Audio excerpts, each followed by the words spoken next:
Greetings to all of you Atomians out there. From today, we will be hosting a Q&A session so that I can answer all the questions you've been wanting to ask, and others that have been sent to me over a good deal of time.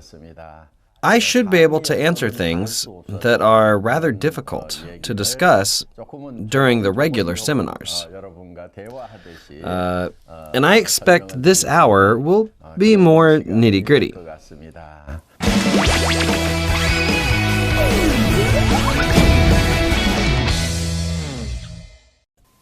First question. You said we can explain things to consumers however we want. Is it really okay to just do it in any random way? What exactly did you mean by that? Okay, this is a really good question. If you don't know what to say, just say whatever you want. Are you still clueless? Just say whatever comes to your mind. Say whatever you want to say. Yeah, that's right. I did say that you should say whatever you want to say. The reason why I tell you to say whatever you want is that there are so many people who feel pressured to prepare a lot to make sales. Nevertheless, even if you might think that you are very well prepared, once you go out into the field, you still might end up becoming stuck. Then, many people may become disappointed with themselves for not being well-spoken, and this makes them discouraged.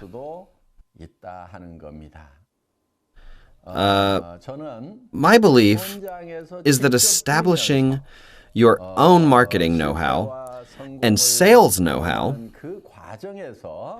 by going through success and failure while working in the field truly transforms into a source of living knowledge and the foundation of your success. Of course, preparing and studying academic and systematic knowledge can be important and maybe even very helpful to some. However, those who are not born scholars might feel burdened to study or prepare before going into the field, so they might just give up the whole thing before they even get started. To clarify, what I mean by say whatever you want is that learning through your trials and errors becomes your true knowledge. And that's according to my own personal experience. Therefore, you should just go out into the field. Get out there and start talking as if that were your training. You do it once, 10 times, then 100 times. Soon enough, you will get the hang of it. Everyone, don't just sit there. Go! Go! Go out to the field. That's what I mean by say whatever you want. How's that? Does that help?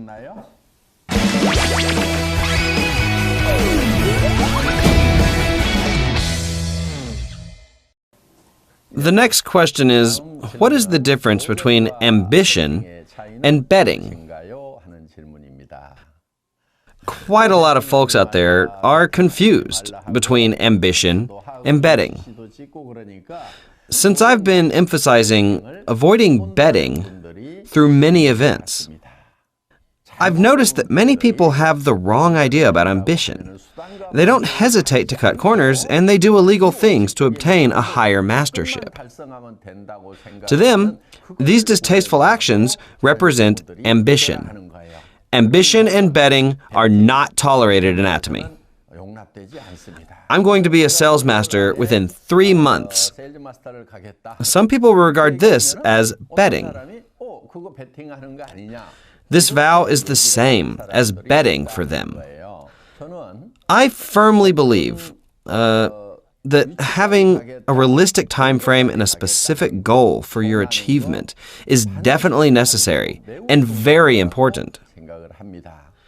What matters is when you set your goal for time and mastership is that you have a good plan to achieve it. However good your goal might be, if you resort to deviant methods or means that Atomy would never approve of, such as overcharging your credit card, pressuring people for high purchases, or harassing sales tactics, it will be a huge problem. Those egregious means will not be tolerated. What's considered as normal ambition is doing the right thing. Let's say your goal is to become a sales master or to add 50 households to each of your legs. And you vow to turn them into automatic consumers, meaning you must generate 50 households on each leg in 3 months. With that concrete plan in your mind, you keep working hard, and that's what I call ambition. Another example is if you'd like to become a diamond master. You must work hard to help your partners become auto sales masters in both of your legs so that they can reach their goals within a certain period of time. You must have specific goals to realize your ambition. Ambition is something of absolute necessity and great importance. Be ambitious. Set your goals. Set a specific time and make a vow that you will achieve it within a set time. Always make endless effort.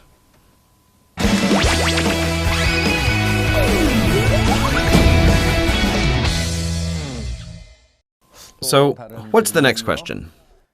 What should we do if another network marketing company with a similar product concept and a similar marketing plan challenges Atomy? That's the question. Yeah. This question is really nothing new.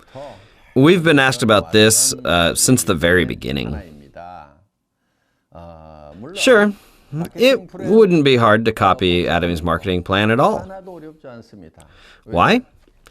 As our marketing plan is explained to literally everyone who wants to know, copying it would be trivial for anyone. It's not a secret. Some members are also concerned about our products.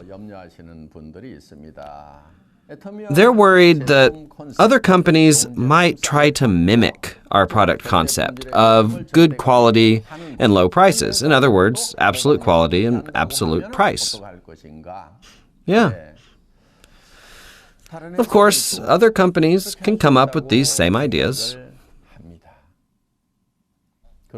If other latecomers were to copy our marketing plan and our product concept, would we eventually be outperformed by them? That's really the question. Would those competitors be able to take us down? I will give you the answer first. No, absolutely not. It's because we're not entirely run by something visible. Everything that we can see comes from the unseen. Even the Bible says so. What truly matters is the foundation that we are building on, our spirit and our surroundings that bear the fruit of absolute quality and absolute price. Business textbooks teach that the purpose of doing business is to earn profit. This assertion has been around for decades, and there's very little argument about it. However, I have a different perspective on that. Sure, in order for a business to persist, it must generate profit. However, my belief differs in that the profit shouldn't be the ultimate goal. I believe the purpose of a business is for the sake of the people. Is this business for the people? I always tell our Atomy employees not to make sacrifices for the company.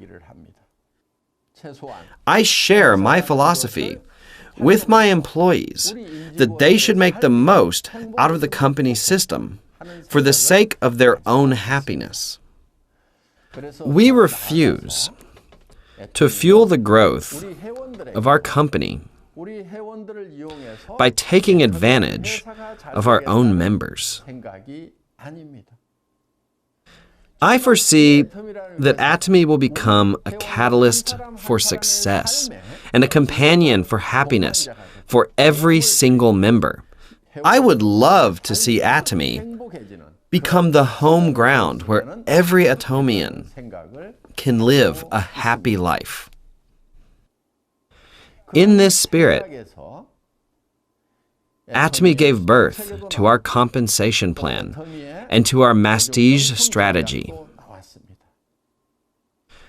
Other companies can easily copy what can be seen on the surface. However, I'd like to ask if they would even be able to go as far as duplicating our company philosophy that cherishes people.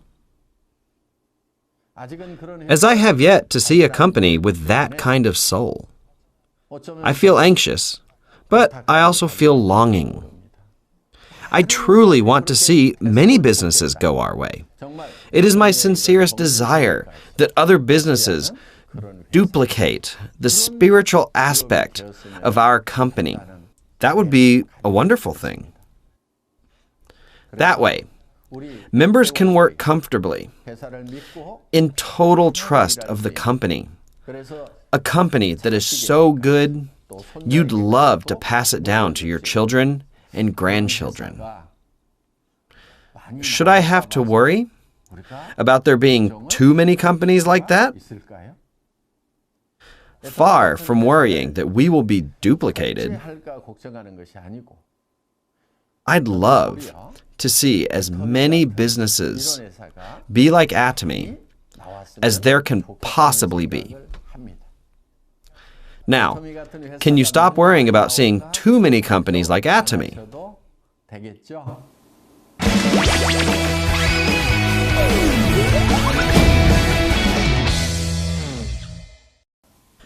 The next question is about class in society.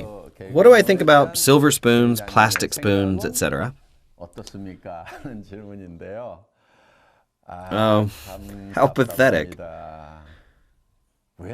Why are people so obsessed with class? What difference does it really make? My background is vintage plastic spoon. Simply speaking, I was born with a plastic spoon in my mouth, but now I have a silver spoon. Your background is of no importance, but your destination is. It's my analysis that since climbing the social ladder is becoming harder, people are fixated on the spoon theory. This is when Atomy comes in handy. When doing the Atomy business, silver spooners don't necessarily have the edge. Nor are plastic spooners at any real disadvantage. Do good students always succeed? Our Royal Leaders Club has several members who barely even graduated from grade school. Sure, there's someone with a PhD as well. But the bottom line is that with our system, you can succeed regardless of education. Isn't this business perfect for the poorly educated? Will those who spend tons of their own money succeed any faster than the others? Nothing could be further from the truth. Most of the early members who made it big with Atomy used to be dirt poor, including myself. I am the self-proclaimed king popper. Again, whether you spend a lot of your own money or you don't, it really does very little for your success with Atomy. What makes a real difference is your attitude and the measure of how passionate you are, how badly you want to grow with your partners, and how much love you have. If you've always felt that you were prohibited from success, because of your poor background.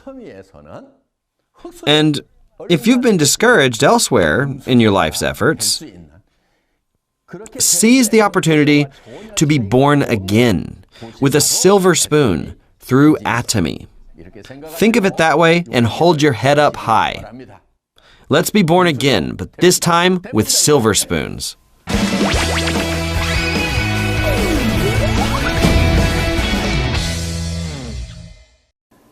Did you find this time helpful? Did I answer all of your questions satisfactorily? I look forward to another Q&A session with all of you Atomians so that I can answer your questions. Thank you for listening.